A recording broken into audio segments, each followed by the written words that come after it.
Hi hello welcome back to my YouTube channel. എല്ലാവർക്കും പുതിയൊരു വീഡിയോയിലേക്ക് സ്വാഗതം. അപ്പോൾ LPSന്റെ പുതിയൊരു അപ്ഡേറ്റുമായിട്ടാണ് ഞാൻ ഇന്ന് വന്നിരിക്കുന്നത്.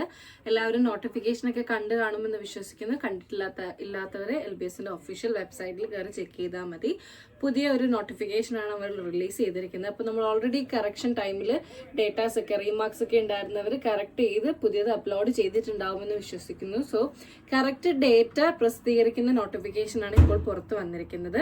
ചാനൽ ഇതുവരെ സബ്സ്ക്രൈബ് ചെയ്തിട്ടില്ലാത്തവർ ചാനൽ സബ്സ്ക്രൈബ് ചെയ്തിട്ട് വീഡിയോ സ്കിപ്പ് ചെയ്യാതെ മുഴുവനും കാണുക. അപ്പോൾ നമുക്ക് ഒട്ടും വൈകാതെ തന്നെ ഡീറ്റെയിൽ ആയിട്ട് വീഡിയോയിലേക്ക് കിടക്കാം. അപ്പോൾ നമുക്ക് എല്ലാവർക്കും അറിയുന്നത് പോലെ വെരിഫൈഡ് ഡേറ്റ അവർ പബ്ലിഷ് ചെയ്തിട്ടുണ്ടായിരുന്നു. കറക്ഷനോ കാര്യങ്ങളോ ഒക്കെ ഉണ്ടെങ്കിൽ ആ ഒരു കറക്ഷൻ ടൈമിൽ നമ്മൾക്ക് കറക്റ്റ് ചെയ്യാനുള്ള ഒരു അവസരവും ലഭിച്ചിരുന്നു.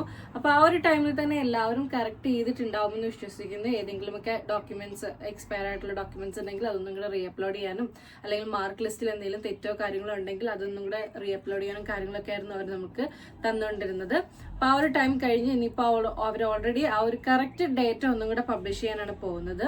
അപ്പൊ ഇന്നായിരിക്കും പബ്ലിഷ് ചെയ്യുന്നത്. ഇന്ന് നിങ്ങൾക്ക് കറക്റ്റ് ഡേറ്റ ഒഫീഷ്യൽ വെബ്സൈറ്റിൽ കാൻഡിഡേറ്റ് പോർട്ടൽ ഓപ്പൺ ചെയ്ത് കഴിഞ്ഞാൽ കാണാൻ സാധിക്കുന്നതായിരിക്കും. അപ്പൊ അതൊന്ന് നിങ്ങൾ ചെക്ക് ചെയ്ത് നോക്കുക. വീണ്ടും എന്തെങ്കിലും കറക്ഷനോ കാര്യങ്ങളോ അല്ലെങ്കിൽ എന്തെങ്കിലും തെറ്റോ കാര്യങ്ങളോ ഉണ്ടെങ്കിൽ നിങ്ങൾക്ക് അവിടെ റീമാർക്കിൽ ആഡ് ചെയ്യാം എന്നാണ് LPSന്റെ വെബ്സൈറ്റിൽ കിടക്കുന്ന നോട്ടിഫിക്കേഷൻ പ്രകാരം പറയുന്നത്. അപ്പൊ നിങ്ങൾക്ക് അതനുസരിച്ച് നിങ്ങളുടെ ഡേറ്റാസ് ഒക്കെ ഒന്നും കൂടെ ചെക്ക് ചെയ്ത് വീണ്ടും എന്തെങ്കിലും കറക്ഷനോ കാര്യങ്ങളോ ഉണ്ടെങ്കിൽ റീമാർക്കിൽ ആഡ് ചെയ്യുക. എന്തെങ്കിലും ഡോക്യുമെന്റ്സോ കാര്യങ്ങളോ ഒന്നും കൂടെ അപ്ലോഡ് ചെയ്യാനുണ്ടെങ്കിൽ നിങ്ങൾക്ക് അപ്ലോഡ് ചെയ്യാനും ഉള്ള അവസരം ലഭിക്കുന്നതായിരിക്കും. മറ്റൊരു പ്രധാനപ്പെട്ട കാര്യം അവർ മെൻഷൻ ചെയ്തിരിക്കുന്നത് അക്സെപ്റ്റഡ് ഡേറ്റ കൺഫേം ചെയ്തിട്ടില്ല എന്നുള്ളൊരു കാര്യമാണ്. മിക്ക കാൻഡിഡേറ്റ്സും അവരവരുടെ ഡേറ്റാസ് അക്സെപ്റ്റഡ് ആയിട്ടുള്ള ആ ഒരു ഡേറ്റ പബ്ലിഷ് ചെയ്ത സമയത്ത് കൺഫേം ചെയ്യാതെ അവർ വിട്ടുപോയിട്ടുണ്ട്. അപ്പോൾ കൺഫേം ചെയ്യാത്തവരുടെ ലിസ്റ്റ് ഓൾറെഡി വെബ്സൈറ്റിൽ കൊടുത്തിട്ടുണ്ട്.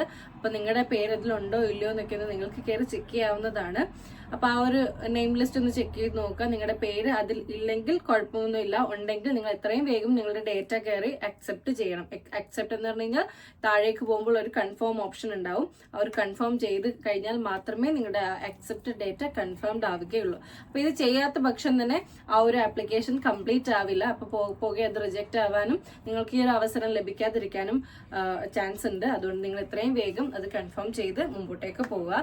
ഒരുപക്ഷെ അവർക്ക് അറിയാത്തതുകൊണ്ടോ അല്ലെങ്കിൽ ചിലർക്ക് ഒരുപക്ഷെ അത് മിസ്സായതുകൊണ്ടോ ഇനി അതും അല്ലെങ്കിൽ ചിലരത് വിട്ടുപോയിട്ടുണ്ടാവും. താഴേക്ക് വരുന്ന സമയത്ത് അവർ ചിലപ്പോൾ അത് വിട്ടുപോയിട്ടുണ്ടാവും. അതുകൊണ്ടായിരിക്കും അവർ കൺഫേം ചെയ്യാത്തത്. അപ്പൊ നിങ്ങൾ ജസ്റ്റ് ഒന്നും കൂടെ നിങ്ങളുടെ ആപ്ലിക്കേഷൻ റിവ്യൂ ചെയ്യുക. മാർക്കും കാര്യങ്ങളൊക്കെ ഒന്ന് റിവ്യൂ ചെയ്തതിന് ശേഷം താഴെയുള്ള 2 ഓപ്ഷനിൽ കൺഫേം കൊടുത്ത് നിങ്ങൾ കണ്ടിന്യൂ ചെയ്യുക. അപ്പൊ ഇത്രയും ആപ്ലിക്കേഷനും കാര്യങ്ങളൊക്കെ സബ്മിറ്റ് ചെയ്തിട്ട് ലാസ്റ്റ് ഒരു കൺഫേം ക്ലിക്ക് ചെയ്യാത്ത പക്ഷം നിങ്ങളുടെ ഈ ആപ്ലിക്കേഷൻ റിജക്ട് ആവുന്ന ഒരു അവസരത്തെ പറ്റി നിങ്ങൾക്ക് ആലോചിക്കാൻ പോലും കഴിയില്ലായിരിക്കും. അതുകൊണ്ട് തന്നെ വിട്ടുപോയിട്ടുള്ളതാണെങ്കിൽ എത്രയും വേഗം നിങ്ങളുടെ തെറ്റുകൾ കറക്റ്റ് ചെയ്ത് കൺഫേം ചെയ്ത് ആ ഒരു അക്സെപ്റ്റഡ് ഡേറ്റ് കൺഫേം ചെയ്ത് മുമ്പോട്ടേക്ക് പോവുക. ഇനി മറ്റൊരു കാര്യം വരുന്നത് റീവാലുവേഷന്റെ കാര്യമാണ്. ഒരുപാട് കമന്റ്സും കാര്യങ്ങളും വന്നിട്ടുണ്ടായിരുന്നു. റീവാലുവേഷൻ വന്ന് മാർക്ക് അപ്ലോഡ് ചെയ്യാൻ പറ്റുമോ അല്ലെങ്കിൽ എങ്ങനെയാണ് അപ്ലോഡ് ചെയ്യേണ്ടത് ഇങ്ങനെയൊക്കെയുള്ള ഒരുപാട് കമന്റ്സ് ആയിരുന്നു വന്നിട്ടുണ്ടായിരുന്നത്. റീവാലുവേഷന്റെ കാര്യം പറയാനാണെങ്കിൽ റീവാലുവേഷന്റെ മാർക്ക് ലിസ്റ്റ് നിങ്ങൾക്ക് കിട്ടിയിട്ടില്ല എന്നുണ്ടെങ്കിൽ ആ ഒരു മാർക്ക് വന്ന ആ ഒരു പേജ് പ്രിന്റ് ഔട്ട് എടുത്തതിന് ശേഷം ഹെഡ് ഓഫ് ദി ഇൻസ്റ്റിറ്റ്യൂഷൻ നിങ്ങൾ ഏത് സ്കൂളിലാണോ പഠിച്ചത് അവിടുത്തെ പ്രിൻസിപ്പലിന്റെ കയ്യിൽ നിന്ന് അറ്റസ്റ്റേഷൻ ചെയ്തതിന് ശേഷം മാത്രം അപ്ലോഡ് ചെയ്യുക. അല്ലാത്ത പക്ഷം ആ ഒരു സർട്ടിഫിക്കറ്റ് അല്ലെങ്കിൽ ആ ഒരു പ്രിന്റ് ഔട്ട് എടുത്ത ആ ഒരു പേജ് വാലിഡ് ആയിരിക്കത്തില്ല. അപ്പൊ നിങ്ങളുടെ മാർക്ക് ലിസ്റ്റും അതിലേക്ക് ആഡ് ആവുകയില്ല. അതുകൊണ്ട് നിങ്ങൾ പ്രത്യേകം ശ്രദ്ധിക്കേണ്ടത് അത് പ്രിന്റ് ഔട്ട് എടുത്തതിന് ശേഷം ഹെഡ് ഓഫ് ദി ഇൻസ്റ്റിറ്റ്യൂഷനിൽ നിന്ന് അറ്റസ്റ്റ് ചെയ്തതിന് ശേഷം മാത്രം അപ്ലോഡ് ചെയ്യുക. ഇല്ലെങ്കിൽ അവരത് കണക്ക് കൂട്ടാതെ പഴയ മാർക്ക് ലിസ്റ്റിന്റെ ബേസിലായിരിക്കും റാങ്ക് ലിസ്റ്റും കാര്യങ്ങളും മുമ്പോട്ടേക്ക് വരുന്നത്. അപ്പൊ ഈ പറഞ്ഞ കാര്യങ്ങളെല്ലാം നിങ്ങൾക്ക് ചെയ്യാനായിട്ട് ലഭിച്ചിരിക്കുന്ന സമയപരിധി എന്ന് പറയുന്നത് 14 ജൂലൈ വരെയാണ്. അപ്പൊ ഈ ഒരു ടൈം പീരീഡിൽ തന്നെ എല്ലാവരും ഈ പറഞ്ഞ കാര്യങ്ങളെല്ലാം കംപ്ലീറ്റ് ചെയ്യുക. റീവാലുവേഷന്റെ മാർക്ക് അപ്ലോഡ് ചെയ്യണമെങ്കിൽ ആ ഒരു ടൈം പീരീഡിൽ ചെയ്യുക. അതോടൊപ്പം തന്നെ കൺഫേം ചെയ്തിട്ടില്ലാത്തവർ അക്സെപ്റ്റ് ഡേറ്റ കൺഫേം ചെയ്തിട്ടില്ലാത്തവർ ആ ഒരു പീരീഡിൽ കൺഫേം ചെയ്ത് സബ്മിറ്റ് ചെയ്യുക. അതോടൊപ്പം എന്തെങ്കിലും തെറ്റോ കാര്യങ്ങളോ ഉണ്ട് എന്നുണ്ടെങ്കിൽ ഒന്നും കൂടെ നിങ്ങൾക്ക് റീചെക്ക് ചെയ്യാനും ഉള്ള അവസരം ലഭിക്കുന്നതായിരിക്കും. അപ്പൊ ഇത്രയൊക്കെ കാര്യങ്ങളാണ് അവർ പുതിയ വിട്ട നോട്ടിഫിക്കേഷനിൽ എക്സ്പ്ലെയിൻ ചെയ്തിരിക്കുന്നത്. അപ്പൊ അതൊക്കെയാണ് എനിക്കും നിങ്ങളോട് പറയാനുള്ളത്. അപ്പൊ നിങ്ങളുടെ ആരുടെയും ചാൻസ് പോവാതിരിക്കുക. എല്ലാവരും നിങ്ങളുടെ ആപ്ലിക്കേഷനും കാര്യങ്ങളൊക്കെ കറക്റ്റ് ആയിട്ട് ചെക്ക് ചെയ്തതിന് ശേഷം ബാക്കിയുള്ള വരും ദിവസങ്ങളിൽ വരാൻ പോകുന്ന റാങ്ക് ലിസ്റ്റും അതുപോലെ അലോട്ട്മെന്റും കാര്യങ്ങളൊക്കെ നിങ്ങൾക്ക് എല്ലാവർക്കും ലഭിക്കണം. അതിനുവേണ്ടിയാണ് ഇപ്പോൾ ഇത്രയും പെട്ടെന്ന് തന്നെ ഈ ഒരു ഇൻഫർമേഷൻ നിങ്ങളിലേക്ക് എത്തിക്കുന്നത്. അപ്പൊ എല്ലാവരും വീഡിയോ കേട്ടതിന് ശേഷം അതാത് പറഞ്ഞിരിക്കുന്ന രീതി പ്രകാരം നിങ്ങൾ ചെയ്യുക. നിങ്ങളുടെ ആപ്ലിക്കേഷൻസ് ഒക്കെ ഉറപ്പുവരുത്തുക. അപ്പൊ ഈ ഒരു വീഡിയോ ഇഷ്ടപ്പെട്ടിട്ടുണ്ടെങ്കിൽ ഇഷ്ടപ്പെട്ടിട്ടുണ്ടെങ്കിൽ തീർച്ചയായിട്ടും ലൈക്ക് ചെയ്യണം, ഷെയർ ചെയ്യണം.